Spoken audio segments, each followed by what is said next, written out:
All right, everybody, welcome back. Yesterday we were talking about the New York Times article that was speaking towards the Trump administration declining to take additional Pfizer vaccinations, even though Pfizer hasn't received FDA approval.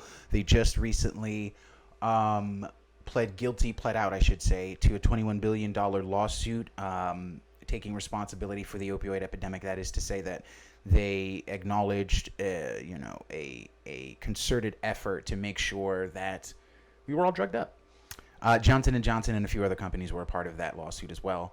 Not only that, but I still find it hilarious that the way they discovered the appropriate dosage was accidental, and that they were misdosing the original test subjects until they found that they were having adverse reactions and found that they were interpreting the data incorrectly.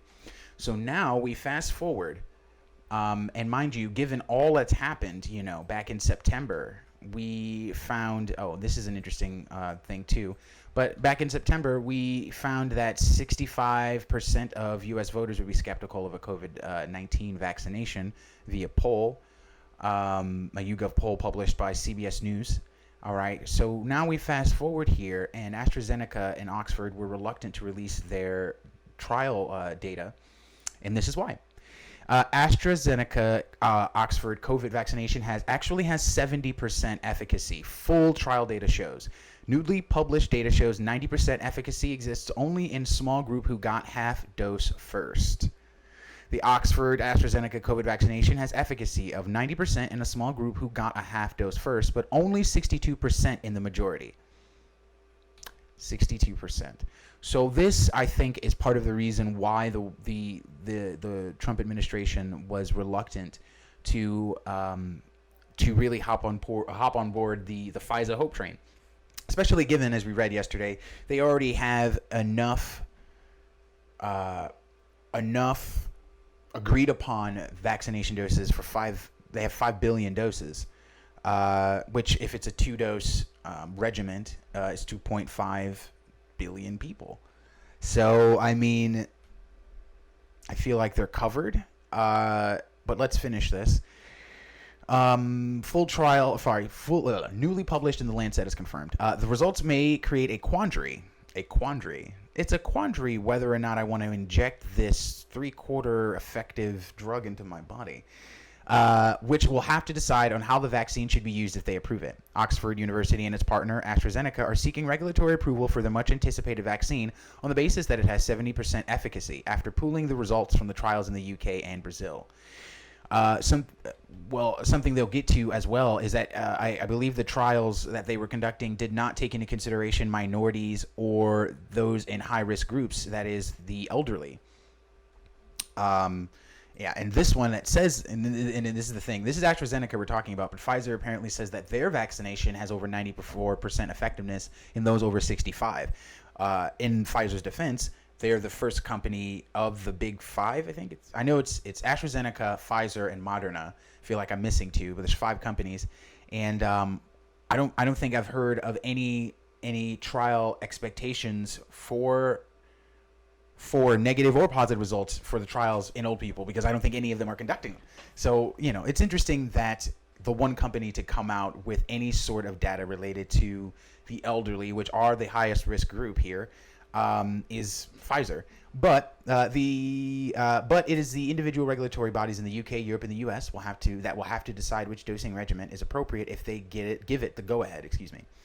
Our job as scientists is to generate the data and make that publicly available for people to scrutinize and scientists to scrutinize, and also now for the regulators and policymakers to scrutinize. These decisions are not for us to make, said Professor Andrew Pollard of Oxford University, chief investigator of the trials. What's interesting is that if you withhold the data or you're reluctant to give it, so how can we scrutinize it? This is what I'm saying. I was very surprised to see this when I think it was maybe a couple of weeks ago, had read that Oxford and AstraZeneca, I shouldn't say it like they're one uniformal body, were reluctant to reveal the full extent of their trial data. I knew it was because something was wrong, but I didn't expect them to actually give it up at any point in time. It is possible that Medicines and Healthcare Products Regulatory Authority, in the U. They always have weird names for government positions in the UK, like the deputy minister is called the shadow minister. And it just sounds so nefarious, right? Especially when you're watching like a spy drama and it's like the shadow minister has indicated interests in your country. It's like that's not good. The European Medicines Agency (EMA) and the Food and Drug Administration in the U.S. will come to different conclusions. Yes, I imagine we will. Professor Sarah Gilbert of Oxford University's Jenner Institute, who led the research, told The Guardian that people in both dose groups were protected in the trials from severe illness after just one jab. I have no qualms about using the high dose. Oh, right. Because it's supposed to be, they were doing high dose, and they found that was causing adverse sickness, but apparently, after the first jab. So in the initial trials, they were doing high dose, found that they were causing adverse reactions, and that they were misreading the data. So then it was half a dose, high dose, and so now she's like, no, do the high dose first. Just get the whole thing done. It's really important to note that within 21 days of the first vaccination, nobody was admitted to the hospital with COVID or had severe COVID. And that's just after one dose. That's after any one dose in these trials. No admissions to any one dose. Right. So even the half dose had these results. No admissions. That's what I mean. There's no need to take an excessive amount of medication if half as much will work. Right. So she's like, just do the high dose. It's like, well, why? Why if the half a dose works just as effective as the high dose? Like, there's just, I feel like there's conflicting insinuations happening. No admissions to the hospital, and that's really a major result for public health benefits. Both Pfizer, BioNTech, and the Moderna vaccines have reported 95% efficacy in their trials, but Gilbert said it was important to see how well the vaccines did after 6 months or a year. It's great to see high level of efficacy, but that's not the final answer on any of the vaccines, really, because it's something that we need to accumulate data on over time. On average, vaccines are supposed to take like 10 years to develop. A lot of my more scholarly friends, or at least those who have managed to, maintain their academic careers to some extent or another, who have any sort of involvement in the biology field, epidemiology, virology, anything like that, they're just as surprised as I am, good old nerd here, just reading the news, about the expeditious nature that these vaccines have been developed. I mean, I don't think the world has seen anything like it. And sure, we have an incredible amount of research on RNA and coronaviruses. We have the history of vaccinations to, study and act upon. But even then, like, no one predicted that we'd have a vaccine in months. They were talking a year or more out. So it's no surprise that you're seeing the slew of issues that you are, and the sort of mismanagement of releasing of data, the sort of accountability or transparency that you would expect from something this important and severe. That's about accurate. When it's this important and so much is riding on it, you really can't have any bad news come out. So actually, this kind of fits the MO.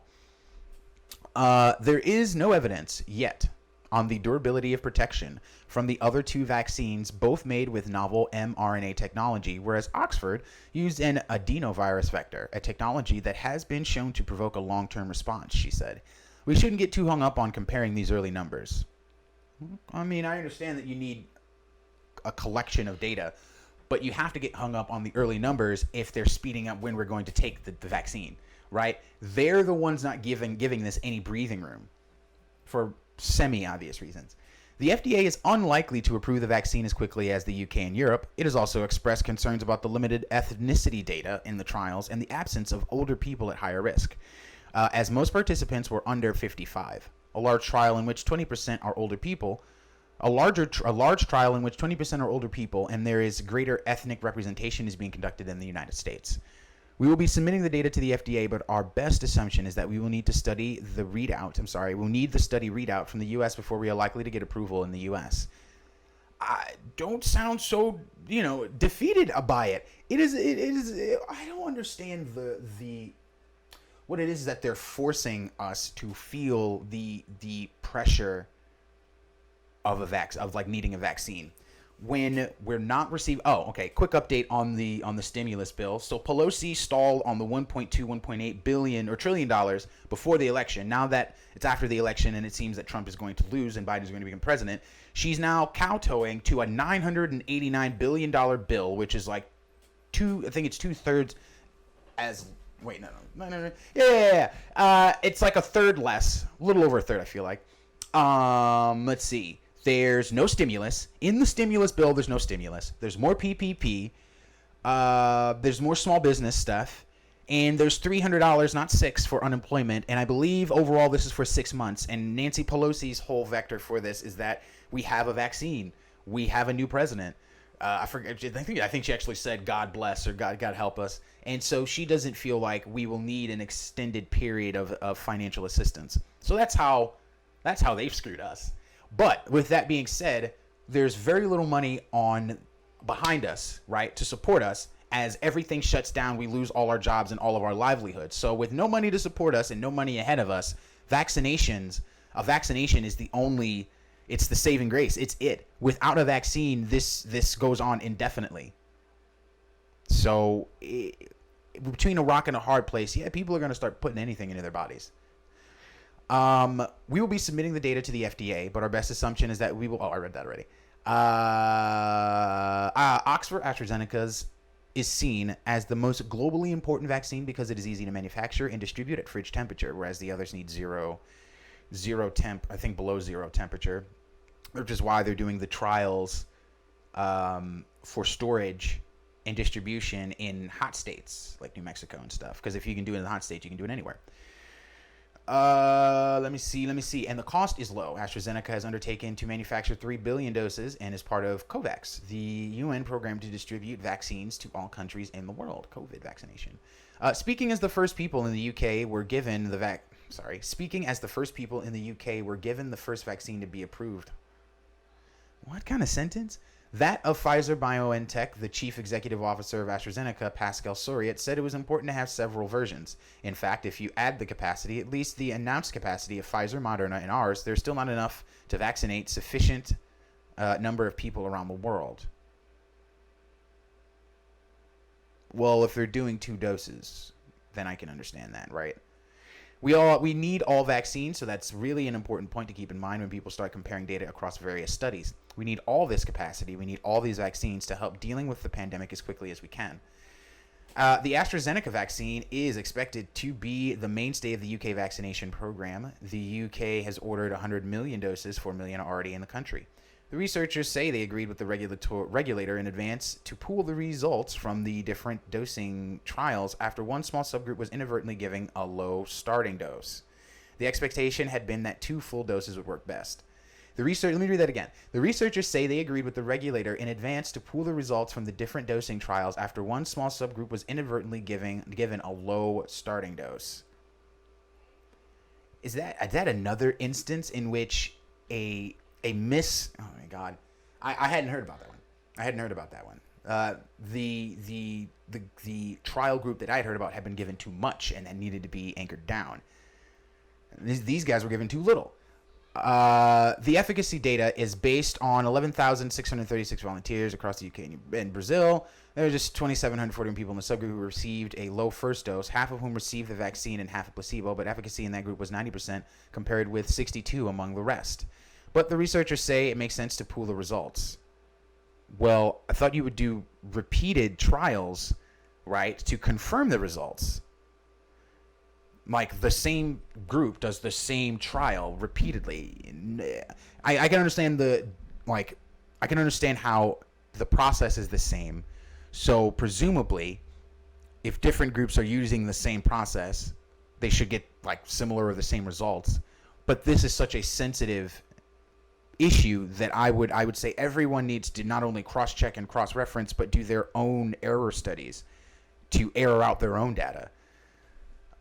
There is sufficient consistency to justify the proposal for pooled analysis of data, which will provide greater precision for both efficacy and safety outcomes that can be achieved in individual studies, and provides a broader understanding of the use of vaccine in different populations. Which will provide greater precision for both efficacy and safety outcomes that can be achieved in individual studies. The pooling of data will allow us better results in our individual studies. Yes and no. Confirming your own individual studies also helps you to provide greater precision and efficacy. That's because the processes and technologies, I don't feel I'm it's all presumption. I'm just nerd in the chair reading news, but there's too much at stake to presume it's all completely uniformal. I don't see why looking back over your own work as well as someone else looking back over it, two minds are better than one, is so bad. A lot of this is hinged upon the fact that it needs to happen now, that we have no time. And the reason that it feels like we have no time is because they've created, they as in the political bodies that be globally, have created a situation that is untenable. We cannot have a lockdown and no money coming to our pockets to sustain ourselves at the same time. It can't work. And so, of course, 65% of voters would be skeptical of a COVID vaccine this year. Surveying voters between September 2nd and 4th found that 65% of respondents initially would think a vaccine was rushed through if made available this year, with 77% of Democratic voters outweighing 48% of Republicans. That's surprising. No, actually, no, it's not. Now that you think about it, no, it's not. Kowtowing liberals who actually want government lockdowns and enforcement would more likely than not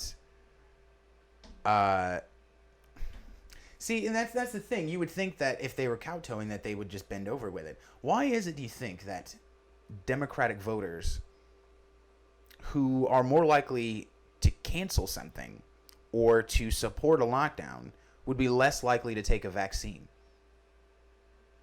That doesn't make sense. The skepticism is reflected in how soon voters would get vaccinated for the virus, with 25% of Democrats saying they would get one as soon as possible versus 42% of liberal voters who said the same in July. So it's decreasing, but still, that's interesting. Instead, 63% of Democratic voters now say they'll consider it to see what happens, while a majority of Republicans still say no. The poll arrives the same day as VP nominee, now Vice President-elect Kamala Harris opted not to say whether she would take a coronavirus vaccine put out by the Trump administration. There's very little we can trust that comes out of Donald Trump's mouth. So basically, she politicized it and made it a Trump issue. When in reality, you really should be looking at these companies and seeing and finding out what their efficacy rates are. Why is it they're hiding information from the study? Why is it they're conducting studies not even on the highest risk people? Oh, and then, of course, this is from The Hill. Nearly 65%, or Daily Mail, 65% of Americans say they will get a coronavirus vaccine that is 90% effective. Of course, Pfizer is claiming that. This was on November 10th. But, I mean, oh my God, this is all over the place. And the fact that there is so little consistency and transparency on the part of these companies. And mind you, these are companies that are notable for their misanthropic values as when it comes to humanity and the drugs that they give them, the pharmaceuticals that they give them. So, but as a caveat, Pfizer, opioid king supreme, says 94% effectiveness in over 65-year-olds. So I'll try to keep this brief. I'm noticing we're hitting 20 minutes. Just need to do the damn podcast. Coronavirus vaccine developed by Pfizer and BioNTech appears to protect 94% of adults over 65 years old. More data released from their continuing phase 3 trial suggests it works equally well in people of all ages and ethnicities. The companies say they will now apply for authorization for emergency use of the jab in the U.S. The trial involves 41,000 people worldwide. Half were given the vaccine, half a placebo. Last week, Pfizer and BioNTech published preliminary data suggesting the vaccine offered 90% of protection against COVID-19 and said there were no safety concerns. So remember, the administration denied Pfizer's additional vaccination doses back in the summer when they were still in the middle of their trial, and obviously no one's gotten FDA approval yet. But as of this point, allegedly, it's over 90% effective. This was followed by data on the vaccine made by Moderna suggesting nearly 95% protection and similarly promising results from trials of another developed in Russia called Sputnik, naturally. So yeah. Now let's what vaccine news. No. All right, so yeah, I'll wrap this up. Um, you know, I will continue to try and because like there's stuff happening in Georgia as far as the election trials are going, most of which, although Trump's team hasn't filed, overall just that camp has lost tremendously. So now the most recent thing obviously is the ballots, the suitcase ballots, which you watch the video and they're not suitcases, they're boxes. The thing that's in question, and if you follow my Facebook, then I've posted the article and I've posted some pictures related to it. The thing in question is Fox News claims, or I forgot, it's some Facebook officiated fact checker, debunker, whatever, claims, that's my friend, claims that that poll watchers were not sent home, and then it's either ABC, I think it's ABC News, tweeted that they had sent home the poll watchers. So what happens, what's alleging is that the poll watchers were sent home. After the poll watchers sent home for an hour, there was some nefarious counting gone on, and the poll watchers returned. Either way, I'm not going to make the end of this video about that. That's a whole other video in and of itself. Please like, share, and subscribe. And if you like what I'm doing, please support me. Please support me. And yeah, just please be well to each other, okay? Take care.